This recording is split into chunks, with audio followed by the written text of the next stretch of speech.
Coucou tout le monde, j'espère que vous vous portez bien. C'est la vie de Raphaël.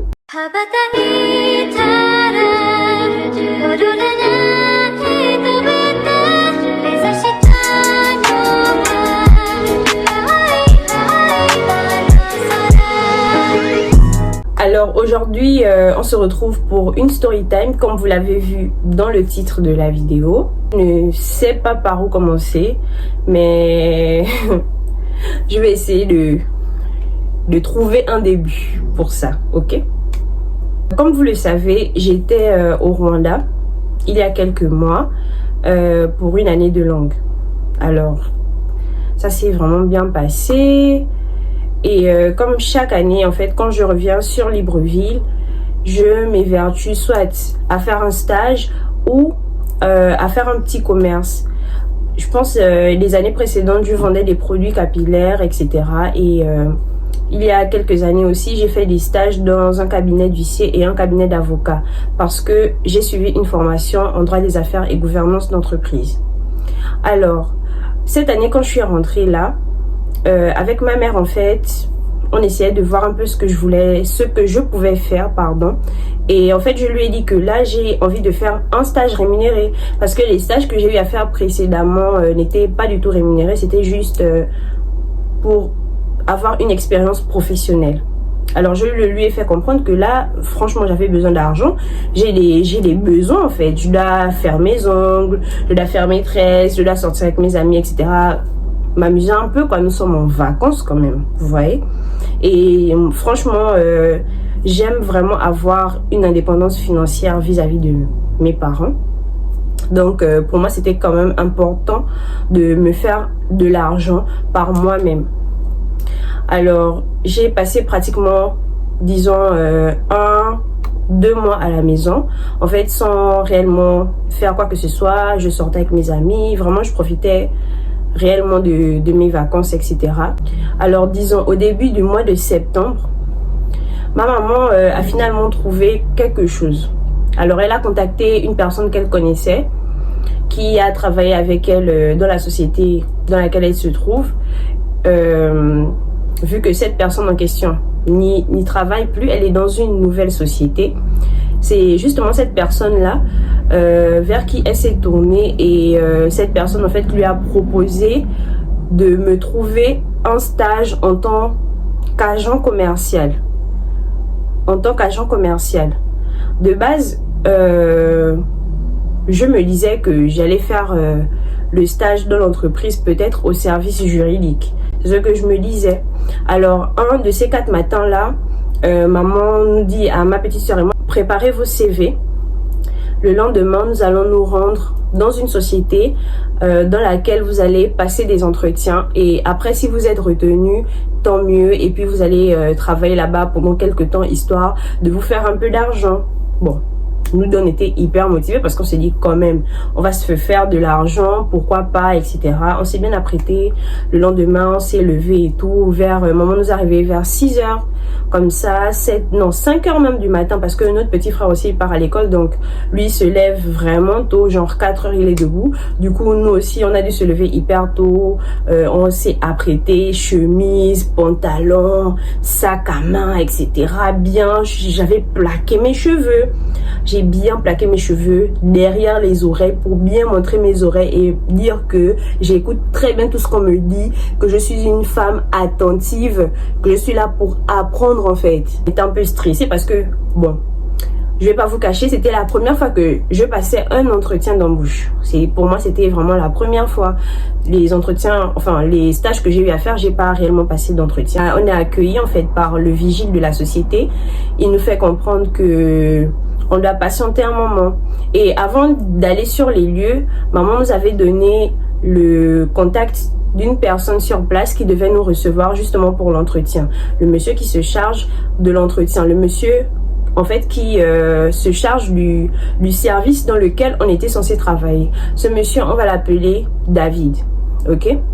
Donc, on patiente justement pendant, disons, 10 minutes dans le hall de la société en question. Puis après, on nous fait monter à l'étage pour justement patienter pour l'entretien, parce que à part nous, il y avait d'autres personnes qui étaient venues pour l'entretien. Et c'est ce jour-là que j'ai rencontré une fille aujourd'hui vraiment très sympa et tout. Quand on part à l'étage et tout, ma soeur et moi, nous sommes là stressés un peu. On demande qui veut passer la première. Elle est venue un peu plus tôt que nous, donc elle est bien évidemment passée la première. Et juste après elle, ma petite soeur a suivi. Je lui ai demandé à la fille justement qui est revenue de l'entretien aussi, qui est venue pour l'entretien comme nous, si ça s'était bien passé, si les questions n'étaient pas trop difficiles. Elle m'a clairement dit que non, ça allait, mais bon, comme ci, comme ça, vous savez, souvent aux entretiens, on peut vous poser des questions, on ne s'y attend pas forcément, surtout quand ce n'est pas dans ton domaine, donc tu n'es pas peut-être préparé à cela. Elle est partie et moi j'attendais ma petite sœur. Pendant ce temps, j'étais en train de manipuler mon téléphone, etc. Et au final, elle est descendue et tout. Elle m'a dit, ouais, mais les questions, c'était quand même compliqué. Vous savez, ma petite sœur, elle a eu son bac l'année dernière. Du coup, c'était son premier entretien. Vraiment, à elle, c'était son premier entretien. Et elle a jamais fait de stage ou un truc du genre. Je l'ai rassurée. Je lui ai dit que, écoute, tu viens d'avoir le bac. Pas à t'en faire pour ça. C'était juste un entretien. Au moins, je pense que la prochaine fois, quand tu seras face à ce genre de situation, tu sauras mieux appréhender les choses. Et puis voilà. Alors, c'était maintenant à mon tour d'y aller. Je rentre dans la pièce. Bon, vous savez, quand vous venez quelque part, vous ne devez pas vous asseoir tant qu'on ne vous l'a pas demandé. Donc, je suis restée debout un bon moment. J'ai salué le monsieur. Je lui ai dit bonjour, monsieur David. Oui, bonjour mademoiselle, vous pouvez prendre place. Je me suis assise, on a discuté, on a vraiment échangé. Il m'a demandé quel était mon parcours, ce que j'ai fait comme expérience. Comme je vous ai dit au préalable, c'était au service commercial de cette société justement. Et quand on était venu passer les entretiens, c'était justement pour être agent commercial, chose que je n'avais jamais fait de toute ma vie, hormis le fait de vendre mes produits. Et c'est justement cet argument-là que j'ai plus mis en avant, en fait, pour essayer de me vendre et lui dire que j'avais une certaine expérience dans la vente, en fait. Et je pense qu'il a vraiment accroché parce que juste après, en fait, à l'entretien, il m'a demandé également de lui vendre un stylo. Il m'a présenté un stylo, il m'a dit essayez de me vendre ce stylo. Il m'a posé des questions, pourquoi je voudrais acheter ce stylo avec vous. Il m'a fait comprendre qu'il allait me rappeler pour savoir si j'ai été, si j'ai été retenue pour le poste et puis connaître la suite des choses. Je lui ai dit merci pour sa disponibilité et je suis descendue retrouver ma soeur. Donc voilà, on a discuté avec ma soeur et tout. On s'est dit que ouais, mais là c'est vraiment un truc trop basique, c'est facile. Forcément on va nous rappeler en fait, vu qu'ils sont à la recherche de personnes pour travailler un peu partout. Du coup forcément ils vont nous appeler. Alors on y était allé on y était allé un mardi. Et moi, on m'a rappelé le jeudi. On n'a pas rappelé ma soeur, mais moi, on m'a rappelé le jeudi. Je devais repasser le lundi pour suivre la formation qui devait partir sur 3 jours. Et étant donné que je n'ai pas d'expérience dans ce domaine-là, donc voilà. Le week-end, il est passé, je me suis rendue sur place en fait. Et j'ai revu la fille en question que j'avais rencontrée la dernière fois, le jour de l'entretien, parce qu'on a un peu sympathisé. Et hormis elle, il y avait d'autres personnes qui étaient également venues pour suivre la formation et justement travailler pour eux. Alors, on a débuté la formation. Déjà, dès que nous sommes arrivés le jour même, on nous a rappelé certaines choses. Il faut savoir que le jour de l'entretien, Monsieur David m'a fait comprendre à moi et à ma soeur et je pense aux autres personnes qui étaient venues également pour postuler à ce job-là que le salaire de base, il était de 50 000. Et en fonction justement de la production, en fonction de votre travail sur le terrain, vous aurez la possibilité d'avoir une prime en plus des 50 000. Ce qu'il m'a donné, le montant du salaire, je me suis dit, bon, 50 000, pour moi, c'est pas grand-chose. Vous voyez, c'est pas grand-chose parce que au Gabon, on connaît quelles sont les réalités, le coût de vie, c'est vraiment difficile pour tout le monde. Du coup, je me suis dit, si c'est ça d'abord mon salaire de base, ce n'est pas un problème.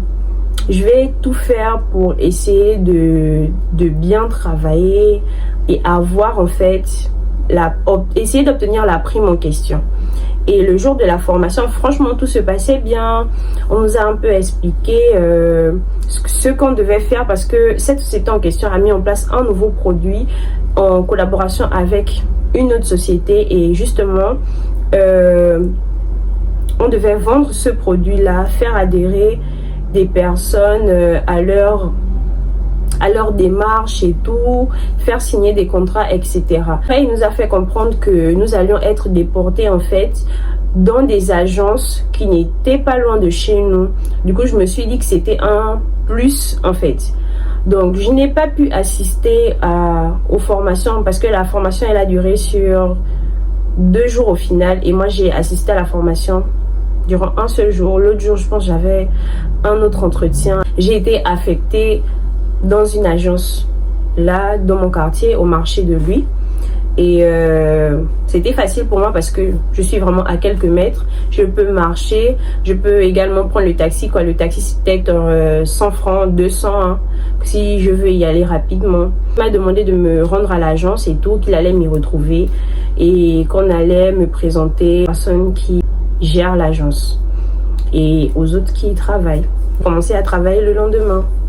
Je devais venir me laisser mon t-shirt parce qu'il y a un t-shirt qui m'a été donné, une casquette, un badge aussi et puis des prospectus pour présenter aussi le produit aux clients. Alors le lendemain, je suis venue, j'étais toujours en civil et tout, j'avais pas encore l'uniforme. Moi, je souffre de règles douloureuses. Les filles, vous savez tellement comment ça saoule ça. Et moi, je suis le genre de personne, dès que j'ai mes règles, en fait, j'aime pas trop me déplacer. J'ai horreur de ça. Je préfère rester chez moi les 3 premiers jours parce que c'est un cauchemar pour moi. Je me bombarde de médicaments, j'ai besoin d'une bouillotte, j'ai besoin d'être sur mon lit et d'être sur Netflix, en fait. Mais il fallait que je me lève ce jour-là, le lendemain, et que j'aille bosser parce que j'ai pris un engagement et... Voilà en fait, j'y suis allée, je me suis bombardée de médicaments la veille pour vraiment tenir le coup en fait. Et en ce moment, je consomme un médicament là, ça va. Je gère quand même mes douleurs avec. Du coup, j'y suis allée et tout, j'ai porté un jean noir. J'ai rencontré les vigiles de l'agence, d'autres personnes et tout. On a un peu sympathisé. J'avais mon petit bureau et tout, je restais un peu et après j'essayais de remplir un peu les contrats pour faciliter comment dire, la démarche avec les clients. Alors quand j'arrive le matin, généralement je passe quelques minutes à l'intérieur et ensuite je vais à l'extérieur. Du coup on m'avait installé une banderole là et j'avais ma petite chaise et tout, je m'asseyais. Donc comme je vous disais, c'était mon 2e jour de règles.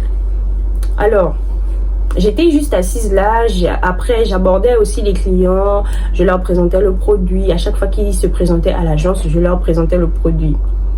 Et le vigile vient vers moi, il me fait remarquer quelque chose. Il me dit, bah écoute Raphaël, en fait, là il y a une dame, elle a eu ses règles. Tu sais, elle a eu ses règles et elle a attaché une chaise, en fait. C'est moi qui lui ai dit d'aller laver sa robe et tout, dans les vestiaires, et puis d'attacher un truc et tout. Il est vraiment venu me dire ça, il était trop content. Moi j'étais en mode mince, genre dans mon cœur je me disais mince en fait pour elle, parce que je suis dans la même situation et je n'aimerais pas que ça m'arrive, vous voyez un peu. Et Là, sur le coup, je me suis dit, mais ce gars-là, c'est une pipelette. C'est une pipelette. J'ai laissé couler. Après, je suis vraiment restée assise pendant, disons, 30 minutes. J'étais vraiment assise. Je sentais que il fallait que je reste là. Maman, vous savez, quand vous avez des douleurs, vous voulez pas trop bouger, etc. Et je buvais beaucoup d'eau. Pour essayer de faire passer ça, je buvais beaucoup d'eau. Donc à un moment, je pense ceux qui ont regardé Mami Wata, le policier qui est dans Mami Wata là, trop beau là, il était là à l'agence, sans que, oh, c'est toi en fait. Je peux pas te laisser passer comme ça et puis je fais pas de photo avec toi en fait. C'est là où le vigile me voit, il me dit, ouais mais c'est mon frère et tout. Il vient tout le temps là faire des transactions, tu peux aller vers lui. J'ai dit, mais oui, mais je vais y aller. Je peux pas ne pas faire de photo avec lui. Je suis allée faire une photo avec lui. Je lui ai dit, ouais, monsieur, je suis fan de vous, etc. Vous avez très bien joué, machin. Et toute contente d'avoir pris les photos avec lui, je suis retournée vers la chaise sur laquelle j'étais assise. Quand je reviens vers cette chaise-là blanche, qu'est-ce que j'aperçois? Une tache rouge, du sang. Tout de suite, réflexe, paquet de Kleenex, j'ai passé, j'ai pris de l'eau, j'ai nettoyé. Après, le vigile en question qui m'a fait parler de la dame qui s'était tachée là, il vient vers moi, il m'a dit, mais toi aussi tu as eu le petit accident? Il commence à rire et tout, genre je lui ai dit, ouais mais j'ai pas envie que tu ailles en parler à tout le monde comme tu as fait avec la dame en fait, moi je veux pas. Ne fais vraiment pas ça, sinon ça va m'énerver en fait. Il m'a dit, ouais t'inquiète, c'est rien, ce sont des choses qui arrivent.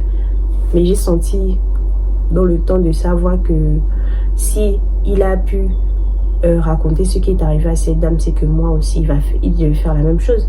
Et je pense que tout le monde avait déjà vu que j'avais taché la chaise, vu que je m'étais déplacée quand même un bon moment.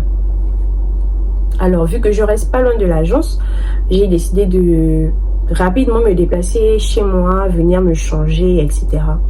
Donc j'ai vraiment fait ça très vite. Dès que je décide de rentrer chez moi, c'est là où monsieur David m'appelle. Il me dit, mais t'es où en fait? Je lui dis, monsieur, j'ai eu un petit accident, je me suis déplacée rapidement et tout. Je reviens dans quelques minutes, s'il vous plaît. Ok, d'accord, dépêche-toi. Je me suis changée, j'ai vraiment marché très rapidement sous ce chaud soleil qu'il y a en ce moment à Libreville là. C'est difficile. J'ai marché de toutes mes forces, je suis arrivée. Oui, monsieur David, bonjour, j'espère que vous allez bien, etc. On a un peu discuté. Il m'a demandé si j'avais déjà fait signer des contrats et tout. On a parlé, il m'a remis mon uniforme. J'ai passé 2-3 semaines.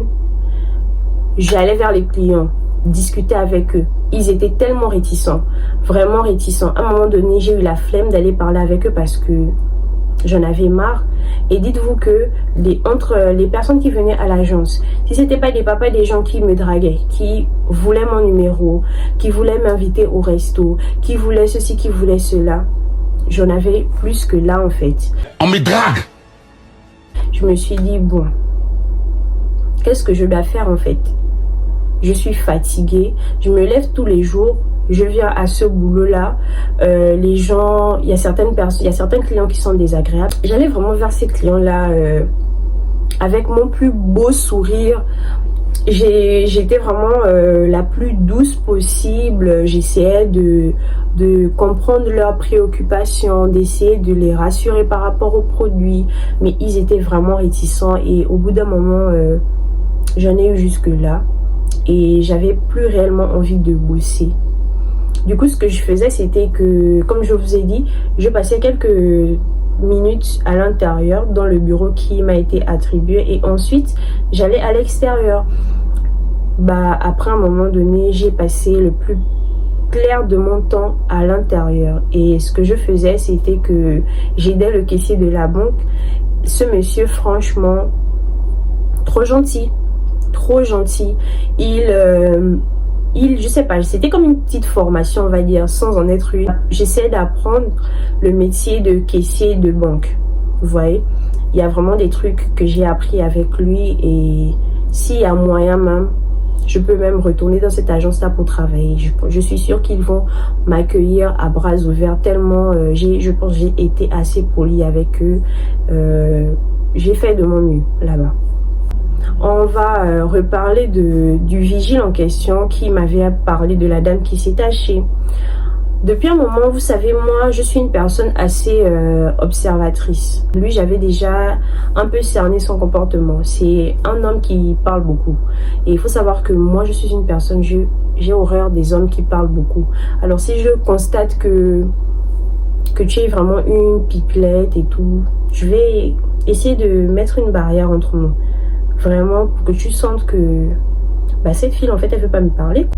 Je l'évitais carrément pour ne pas qu'il puisse penser que voilà, on est trop potes. Vous voyez un peu, parce que je me dis que quand on te place dans un environnement, il faut savoir rester professionnel à un moment donné. C'est bien beau de vouloir être gentil avec tout le monde, etc. Mais ça peut te porter préjudice à l'avenir. Et je pense que c'est ce qui s'est passé avec lui. Parce que il m'avait demandé mon contact un jour et je le lui ai donné. Moi, je me suis dit, je te donne mon contact. C'était vraiment en mode, on sait jamais. Je peux avoir un souci et puis je vais t'appeler, je vais te dire que je pourrais pas venir demain au boulot. Est-ce que tu peux le signaler pour moi? Je me sens vraiment pas bien. Vous voyez un peu. Je pense que j'en avais parlé sur Snap de cette histoire-là. Alors un beau jour comme ça, on est en train de discuter. Vraiment on discutait, mais pas une discussion de ouf. Ouais, bonsoir, comment vas-tu, etc. Voilà, vous connaissez quoi. Et il m'a demandé ce que je faisais. Je lui ai dit, je me rappelle même plus trop ce que je lui ai dit. Et après il m'a dit, il m'a aussi envoyé ce qu'il faisait. Dans l'envoi de ce qu'il faisait, c'était une image avec des LED ou quoi. Il me disait qu'il jouait. Mais sur l'image en question, c'est genre une chambre avec des LED bleus et puis la personne est sur Netflix. Il dit que, vous savez, mon intuition, c'est quelque chose. C'est quelque chose de grave.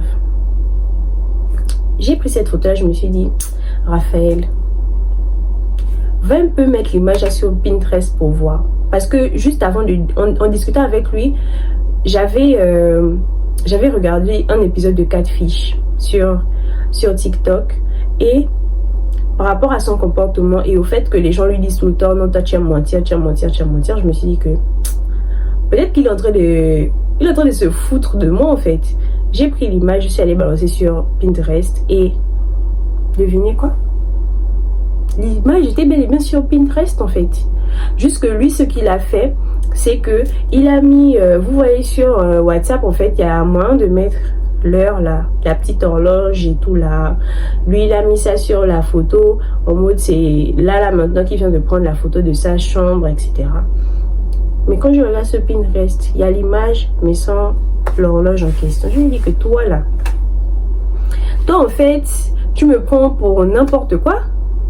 Tu m'envoies une image qui est sur Pinterest, c'est même pas chez toi, et tu veux me, je sais pas quoi, tu veux m'impressionner ou quoi, genre. Je lui ai dit en fait que c'est quoi, tu es un menteur en fait. Il a commencé à vouloir beaucoup se justifier là, il m'envoyait des notes vocales et tout, et j'ai vraiment arrêté de répondre à ses messages. Le lendemain quand je suis venue au boulot et tout, j'étais vraiment pisse avec lui, bonjour, tu vas bien? Oui, ça va et toi, ça va. Je suis allée m'asseoir dans mon bureau. Et vu que le bureau en question, en fait, c'est le bureau du caissier, là, vous voyez. En fait, il y a 2 caisses. Mais sauf que moi, là où j'étais, c'est la caisse qui est inactive. Donc, il venait là en face de moi, il voulait me parler et tout, se justifier. Mais du coup, je suis partie à l'extérieur et tout pour me poser. Moi, il a un billet dans la paume et tout de sa main. Il veut me mettre ça comme ça. Je lui ai dit que... Garde ton argent, en fait. Garde ton argent. Je sais pas s'il se disait que s'il me donnait peut-être l'argent, je devais me calmer ou quoi, mais franchement, je m'en foutais. Même si à cette période-là, je ne vous cache pas, j'étais plus que broke. Même là, je suis plus que broke. Mais je ne pouvais pas, tellement je suis digne. La dignité, c'est quelque chose. Je ne peux pas accepter qu'il me donne ça parce que c'est un menteur. D'où tu envoies une image de Pinterest à une fille pour lui montrer que tu es en train de faire un truc. Et dites-vous que, imaginez, j'étais le genre de fille hyper, en mode dans les apparences. Si j'étais dans les apparences, je vais me faire voir, je vais faire genre, c'est mon style de vie, etc. J'allais être impressionnée, j'allais me dire que, mais non, mais il a des LED dans sa chambre, petite ambiance cosy et tout, on peut se poser ensemble, etc. Et les gens devant Netflix et tout là-bas, j'allais me dire, mais mince, il regarde Netflix. Alors que moi aussi, je regarde Netflix, frère. Qu'est-ce qu'on n'a jamais vu dans ce monde-là?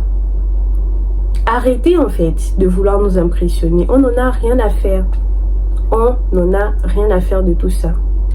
C'était le fait d'aider le caissier de la banque qui me motivait quand même à y aller parce que je savais que quand je devais arriver le matin, il devait encore m'apprendre de nouvelles choses. Il y a 2 semaines, je me suis rendue au ministère des Transports, oui, pour récupérer mon permis.